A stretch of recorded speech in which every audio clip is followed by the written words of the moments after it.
ng mensahe ang kailangang marinig ng mga Aries sa loob ng 6 na buwan na to.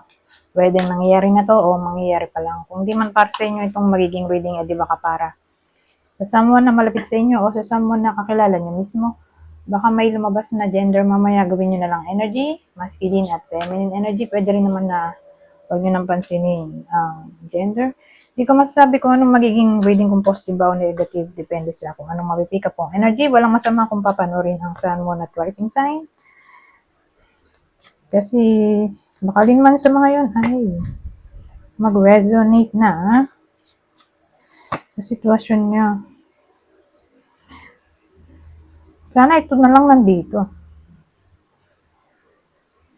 So, mukha siyang relationship reading, oh.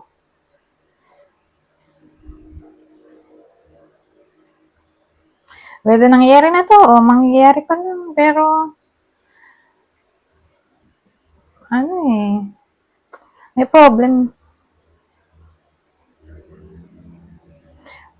Ano tong problem na to? Obstacle to. Page of Wands.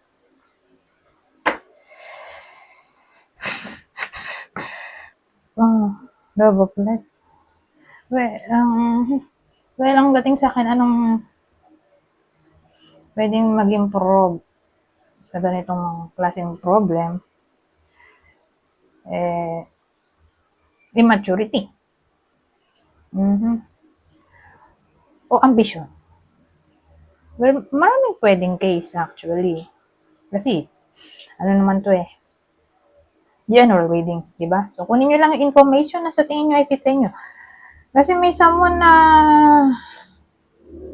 pwedeng flirty, kaya treacherous na yun, no? Depende nga. So, pwedeng flirty. Kung flirty to, ayun na, treacherous. Yun yung obstacle.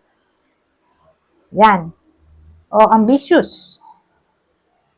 Masyadong ambitious to the point na handang i-sacrifice ang lahat para sa ambisyon. Okay? Pangatlo,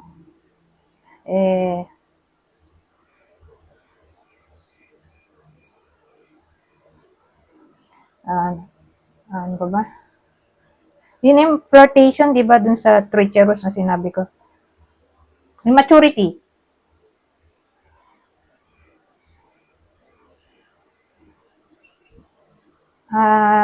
Impulsiveness. Parang may someone na gustong mag-try ng something new, bored na, kaya ayun, gusto na excitement. Gustong mag-adventure. May panganim pa ba?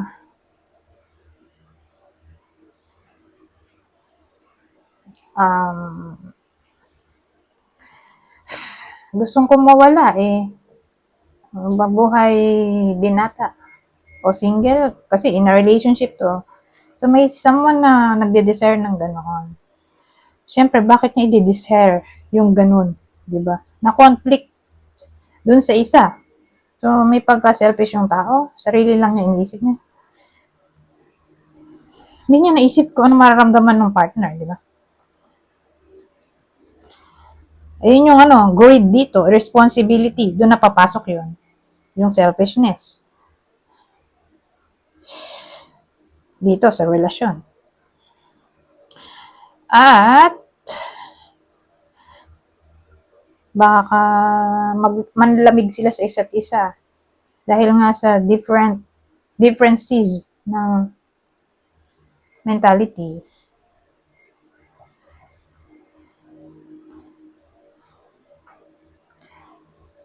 Ganon. O dahil sa greediness ng isa, di ba? Sino may gusto na yung kapartner, laging wala. Kasi gusto niyang mag-explore. Di ba? Parang naging single siya ulit. Sino may gusto ng ganon? Kaya yan, magiging cold sila sa isa't isa o baka nga mag-lead na to sa separation o ghosting. Anyways, hindi naman lahat ay tatamaan ng reading na to. So, kuha tayo ng clue. So, yung clue natin, pwedeng tumama sa inyo, sa person nyo, o sa kakilala nyo. So, doon muna tayo sa person nyo. Bago sa kakilala, kung di tumama sa inyo, di ba ka sa kakilala? So, sa person nyo muna, person ng iba sa inyo, makaka-relate dito. Saan ba? Earth sign, Taurus, Virgo, Capricorn, Pisces, specifically Virgo. Ngayon, kung kakilala, halimbawa, di tumama sa inyo. So, sa kakilala nyo, baka dun sa kanila tumama to. Leo, Aquarius, Virgo, ano ba to? Scorpio. Magsama na rin natin ng Virgo, nasabi ko rin yun. Ngayon, eto, punta tayo dito sa isa pang clue. So again, ulitin ko, yung clue natin pwedeng tumama sa inyo, sa person nyo, o sa kakilala ninyo. Sa inyo, sa person nyo, o sa kakilala nyo. Kukuha ko dito ng 4. So, maliit. Eto, kulot na kulot talaga ang buhok, Kita nyo naman. Afro, kulot talaga. Kulot lang. At lalaki. Pag short, mga 5'3" yan, pababa. So, may someone na ganyan ngayon, lalaki. Siguro siya yung 5'3" pababa o kulot. Si katabi niya to. Pero tingnan pa natin. O description niya to lahat. Who knows? Oval shape ang face. May someone na oval shape ang face. O baka nga tong lalaki, yung lahat ng description. O siya tong kulot o oval face. O masculine type. Para silang masculine energy. May gano'n naman kasi. Diba? May mga babaeng masculine energy. So, paano mo madidistinguish yun? Mga extrovert. Anyways, dito tayo sa susunod. Kung masasabi nito. So, ngayon, Page of Swords. Three of Swords. 6 of Swords. 8. Well, may ano to. Hindi to dikit do sa kanina. Para silang taro, pero kaiba sila ng storya, scenario. Sa case na to, may sad news. Kundi sad news ay masakit na salita o balitang nakarating sa iba sa inyo na pwedeng nag-cause ng hurt o pain, suffering. Pero maganda nandito tong 6 of Wands. So, ibig sabihin, may someone na gusto pang maayos itong nangyari. Pero mamaya, balikan ko. Ano ba yan? Relasyon, friendship, ka-workmate, relative.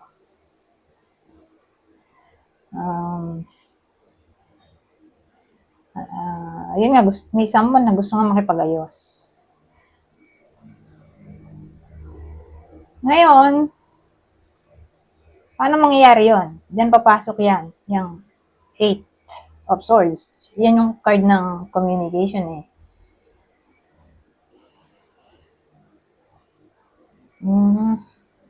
So, more like, may someone na mag-i-initiate ng communication. So, kung sino yung nag-cause ng pain, siya rin malamang yung mag-i-initiate ng communication. Pero, ano ba to? Eto, alamin natin tong Page of Swords.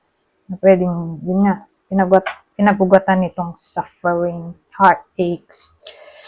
Kasi pwede rin itong gossip, bad news, miscommunication.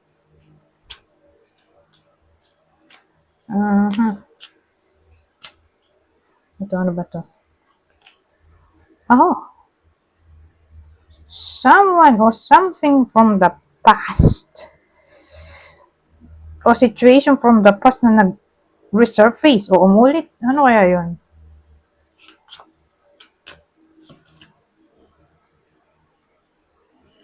Six of Swords eh. Oh.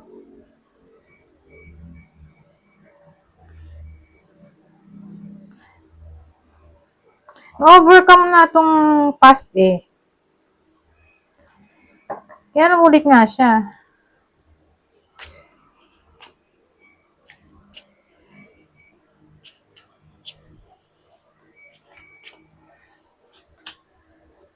Oh.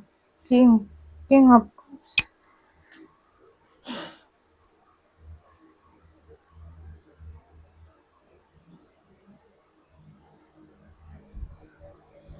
Eh kasi pag nakita ko yung King of Cups, boyfriend lang yan. Pero kung yan naging Pentacles, husband yan. More like, ano to? Past to, di ba? Past na na-overcome involving a guy. So, ex-boyfriend to. Ito yung bad news na na-receive ng iba sa inyo. Whether kayo mismo to o marireceive pa lang ng iba sa inyo o ng kakilala ninyo. Siya, yung pag-uugatan nito. Itong Three of Swords.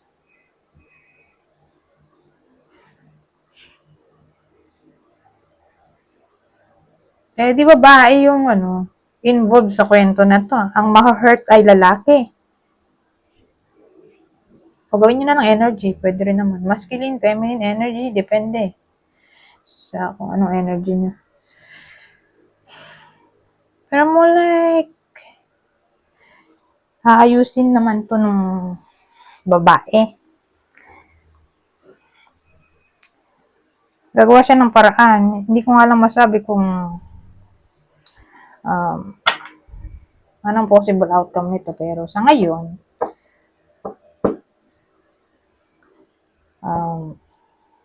whether nangyari na to o mangyari pa lang. Action din naman yung babae eh. Magpapaliwanag siya. Kaya mayroon dito Eight of Wands.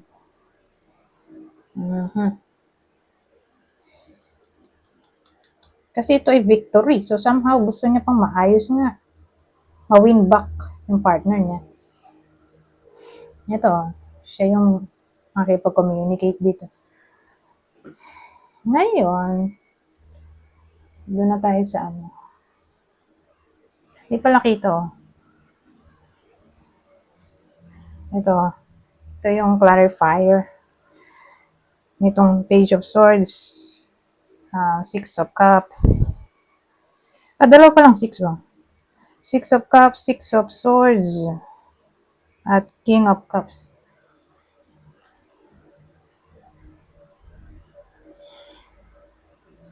So, pumunta na tayo dito sa clue natin. So, yung clue natin, pwede tumama sa inyo o sa person nyo o sa kakilala nyo. Kasi, doon lang iikot to yung energy. Dito literally sa inyo lang. Hindi pwede rin sa mga taong nasa paligid ninyo. So, ito na yung person muna. Person ng Aries, Taurus, Capricorn. Ito na sabi kong Capricorn. Sama na rin natin yon. Taurus, Scorpio, Capricorn, Leo. Ngayon, kung kakilala, sabihin natin sa kakilala nyo, tumama to. Scorpio, Capricorn. Ayan, namugas na yung Capricorn. Pisces. Itong isa pang clue, 4. So again, ulitin ko. Yung clue natin, pwedeng tumama sa inyo, sa person nyo, o sa kakilala nyo. May ikli buhok ng babae. Sobrang ikli. Parang buhok na ng lalaki. Wavy ang buhok. Yan. Wavy. Albino. Sobrang puti naman ito. Baka may sakit sa balat o baka foreigner. So, kunin nyo lang yung info na sa tingin nyo ay fit sa inyo. Maputi. Sobrang puti naman ito. Asian. So, para silang Asian. Walang foreigner dito. Pero ito, foreigner eh. Baka, sabagay, meron din namang Filipino, albino, di ba?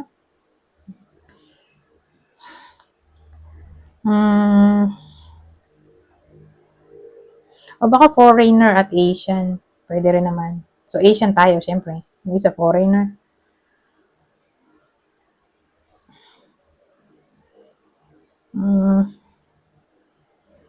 O kung di man literally albino, ay maputi talaga. May mga taong sobrang puti, pero wala namang sakit sa balat. So, doon na papasok yung foreigner. Kasi hindi naman tayo maputi eh. Diba? Mga tan lang tayo. Ito, iba kasi pagkaputi nito eh. Mga yan, Russian, gano'n.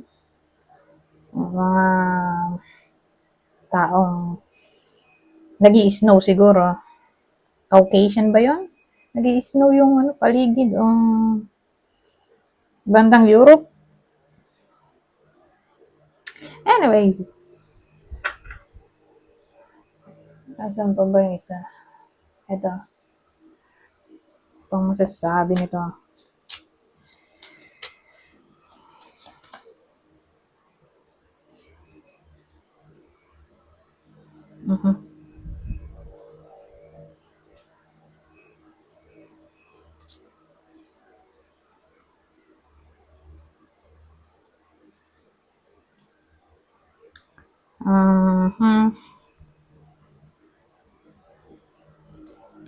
So, ano to? Wala namang problem sa buhay kasal. So, sino ang tatamaan yan?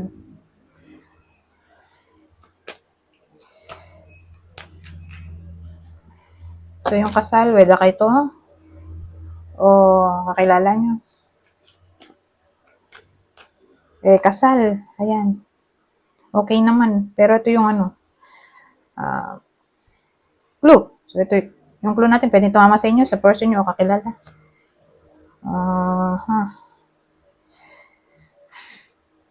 Ano ba to? Mars, Scorpio, kapwa nyo Aries, Leo,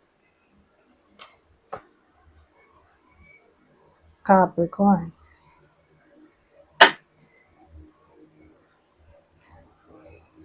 Ay, kakilala. Hindi ko nang malimutan yung kakilala. Halimbawa, hindi tumama sa inyo, baka sa kakilala. Pisces, Cancer, Gemini.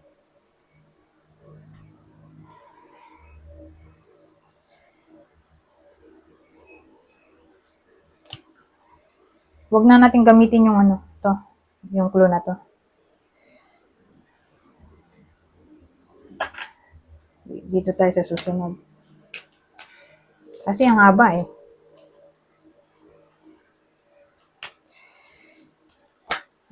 Ay! Yung ganito. May misfortune na paparating, pero more like tungkol sa divorce, separation. Ano kaya yun? I mean, sinong tatamaan nito? O anong pwedeng pinag-ugatan, no?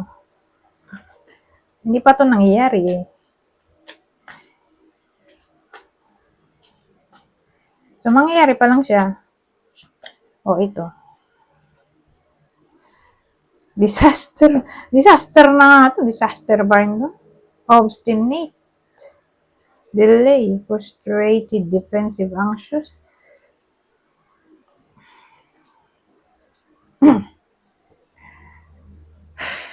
So, anong pwedeng problem dito? So, pwedeng may someone na matigas ulo. Hindi sila magkasundo. Wala namang cheating eh. Probably, ganun lang. Ibang bagay, pero walang cheating. Pero more like, sa ugali. Di magkasundo ang ugali. Sila yung mga pwedeng mag-break Sa 6 months na to. Pero ang tanong, magkakabalikan pa ba yan? Kung mag-break man, asan ba isa? Yes or no, dito may ano eh. Mabilis na sagot. So, magkakabalikan pa ba to? Yes or no? Ayan, hulog na. No, I said to say no. Sa 6 months lang naman. Hindi naman siya buong taon. So, sa buong taon, hindi sila magkakabalikan. Ay, buong taon. Buong 6 months. Doon lang siya papalo sa ganong coverage o period. Okay? Ng 6 months na to, okay?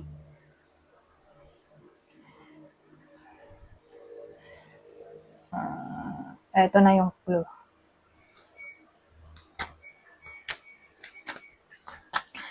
So, sino yung mga maghihiwalay sa period na to? Ito yung partner.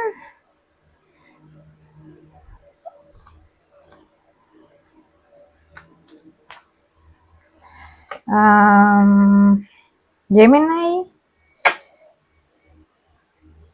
Aquarius, Pisces, pero matigas ulo. Baka naman friendship lang yan. Diba? Friendship.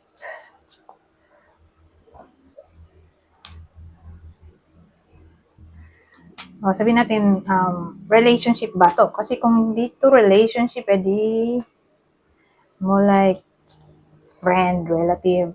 Pero mag-focus tayo sa relasyon. O, okay mo na. Relationship reading ba to? Yes or no?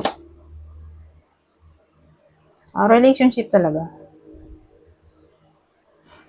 Sad to say, relationship talaga. Sila maghiwalay dahil nga may isa mo na masama ugali o hindi sila magkasundo dahil sa ugali. Magkaiba sila ng ugali. So, yun yung possible partner dito. Gemini, Capricorn, Pisces. Kung kakilala, sabihin natin tumama sa kakilala niyo. Hindi sa inyo, pero sa kakilala. Sagittarius, Cancer, Taurus.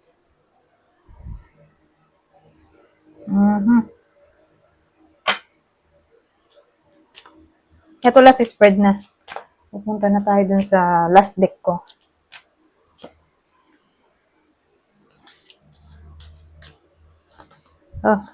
Maging 3. Ito, ano to? Engagement. Wedding. May ma-engage. O, ikakasal na. O, baka nga na-engage na. Diretso na wedding na yung 6 months. Okay naman ng celebration.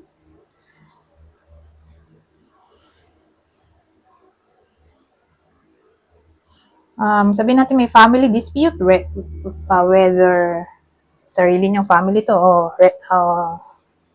biological. So, maayos yun, no? Solution to Eki.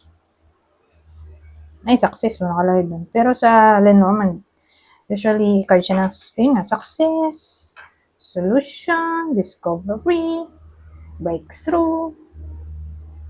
Maganda yung dala ng key. Okay, dahil positive card siya. So, yun nga. Mga nag-away.